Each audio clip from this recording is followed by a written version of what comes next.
Hey guys, welcome back to our channel Telugu to English teacher here. ఈరోజు video topic కోపంకి సంబంధించి ఎన్నో రకాల sentences మనం రెగ్యులర్గా మాట్లాడుతూ ఉంటాం కదా, కానీ వాటిని ఇంగ్లీష్లో ఏ విధంగా చెప్పాలో మనలో చాలామందికి తెలియదు. సో ఈ యాంగర్ రిలేటెడ్ సెంటెన్సెస్ అన్నీ ఎగ్జాంపుల్స్తో పాటు ఇంగ్లీష్లో ఏ విధంగా మాట్లాడాలో ఈ వీడియోలో క్లియర్గా ఉంది. సో వీడియోని అయితే ఎక్కడ స్కిప్ చేయకుండా ఎండ్ వరకు చూసేయండి. మన ఛానల్ని ఫస్ట్ టైం చూస్తూ ఉంటే ఖచ్చితంగా సబ్స్క్రైబ్ చేసుకుని వీడియో మీకు యూస్ఫుల్ అనిపిస్తే ఖచ్చితంగా ఒక చిన్న లైక్ ఇవ్వండి. అలాగే నేను మిమ్మల్ని ప్రీవియస్ వీడియోలో అడిగిన 2 క్వశ్చన్స్కి ఆన్సర్స్ ఏంటో ఇప్పుడు చూసేద్దాం. ప్రీవియస్ క్వశ్చన్స్లోని క్వశ్చన్ నెంబర్ 1, అక్కడ నుండి లేచిరా ఈ సెంటెన్స్ని ఇంగ్లీష్లో ఏ విధంగా చెప్పాలి అని అడిగాను కదా. Answer, get up from that place and come here. Get up from that place and come here ఈ విధంగా చెప్పాలి. ఇప్పుడైతే ప్రీవియస్ క్వశ్చన్స్లోని క్వశ్చన్ నెంబర్ 2 ఏంటో చూసేద్దాం. క్వశ్చన్ నెంబర్ 2, వింతగా మాట్లాడకండి ఈ సెంటెన్స్ని ఇంగ్లీష్లో ఏ విధంగా చెప్పాలి అంటే డోంట్ స్పీక్ స్ట్రేంజ్లీ ఈ విధంగా చెప్పాలి.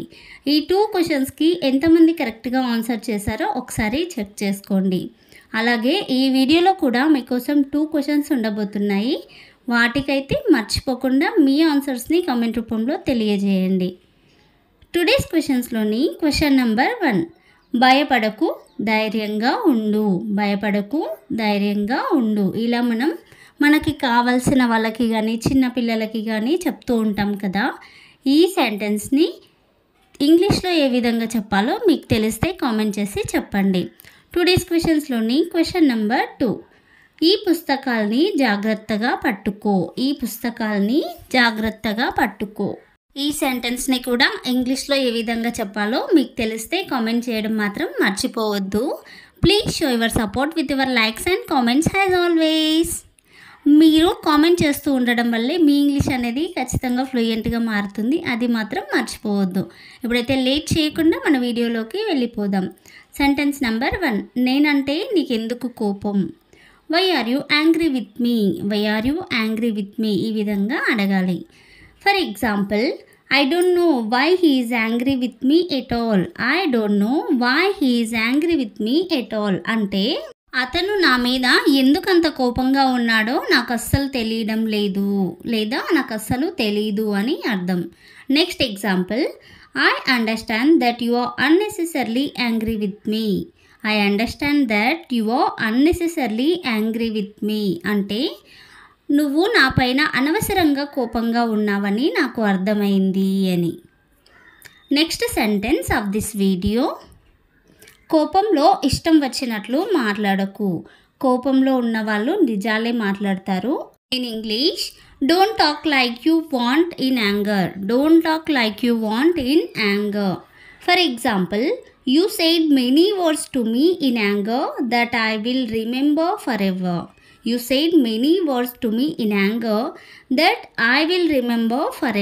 అంటే నువ్వు నన్ను కోపంలో చాలా మాటలు అన్నావు, వాటిని నేను ఎప్పటికీ మర్చిపోలేను లేదా ఎప్పటికీ మర్చిపోను అని అర్థం.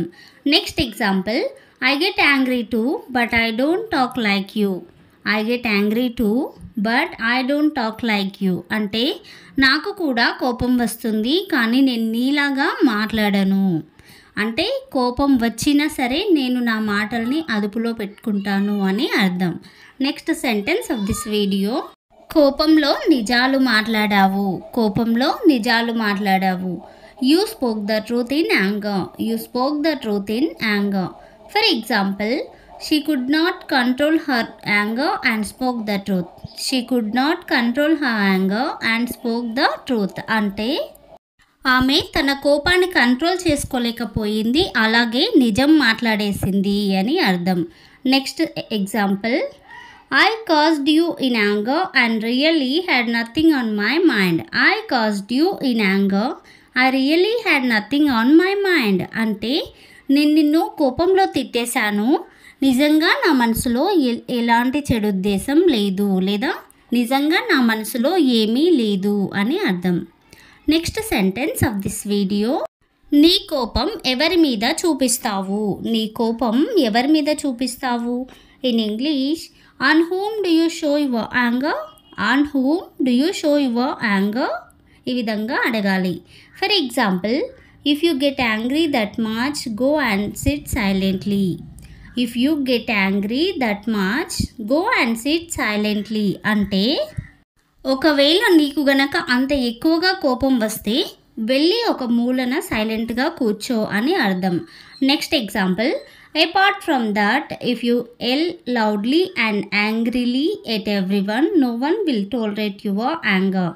Apart from that, if you yell loudly and angrily at everyone, no one will tolerate your anger అంటే అలా కాకుండా నువ్వు అందరి మీద గట్టిగా పెద్దగా అరిచినట్లయితే ఎవరు కూడా నీ కోపాన్ని సహించరు లేదా సహించలేరు అని అర్థం.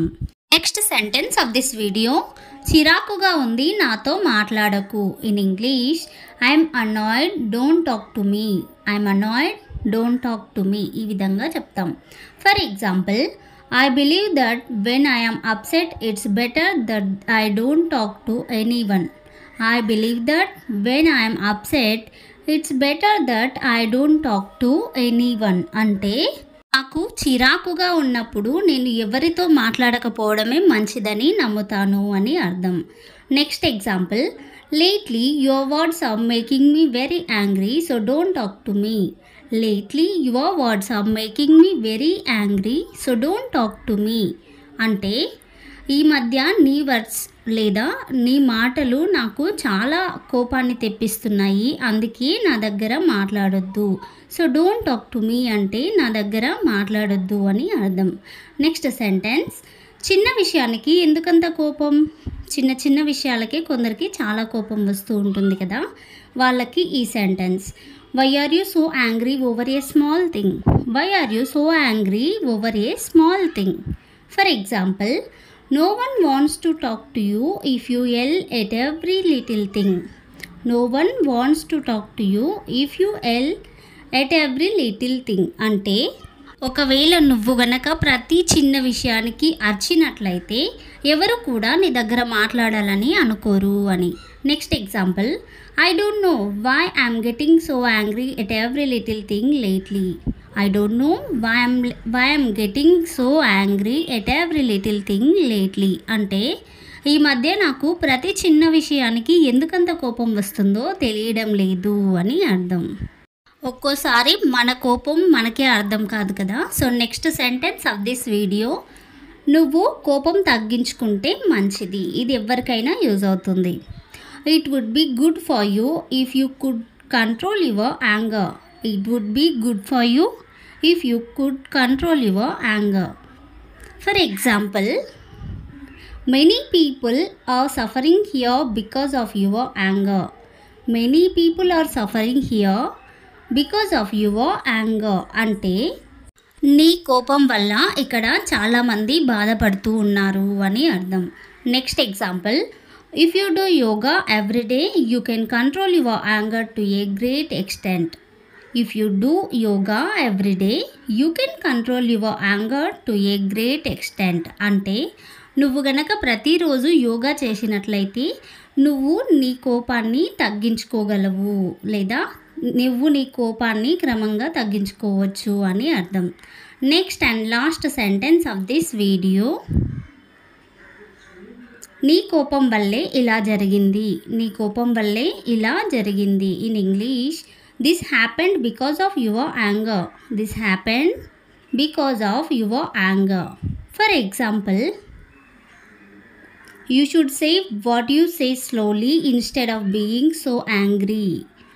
You should say what you say slowly instead of being so angry అంటే నువ్వు అంత కోపంగా చెప్పే బదులు కాస్త నిదానంగా చెప్పి ఉంటే బాగుండేది అని అర్థం. ఏదైనా సరే కోపంగా గట్టిగా అరుస్తూ చెప్పడం కన్నా నిదానంగా చెప్తేనే అర్థమవుతుంది. Anyway such anger is not good for a man. Anyway such anger is not good for a man అంటే ఏది ఏమైనప్పటికీ అంత కోపం మనిషికి పనికిరాదు లేదా అంత కోపం మనిషికి మంచిది కాదు అని అర్థం. వీడియోని కంప్లీట్గా చూసినందుకు thank you so much. Video కనుక మీకు యూస్ఫుల్ అనిపిస్తే ఒక చిన్న లైక్ చేయండి. అలాగే వీడియోలో ఉన్న 2 క్వశ్చన్స్కి మర్చిపోకుండా ఆన్సర్ చేయండి. మన ఛానల్ని ఫస్ట్ టైం చూస్తుంటే ఖచ్చితంగా సబ్స్క్రైబ్ చేసుకొని ఈ వీడియోని మీ ఫ్రెండ్స్తో షేర్ చేసుకోండి.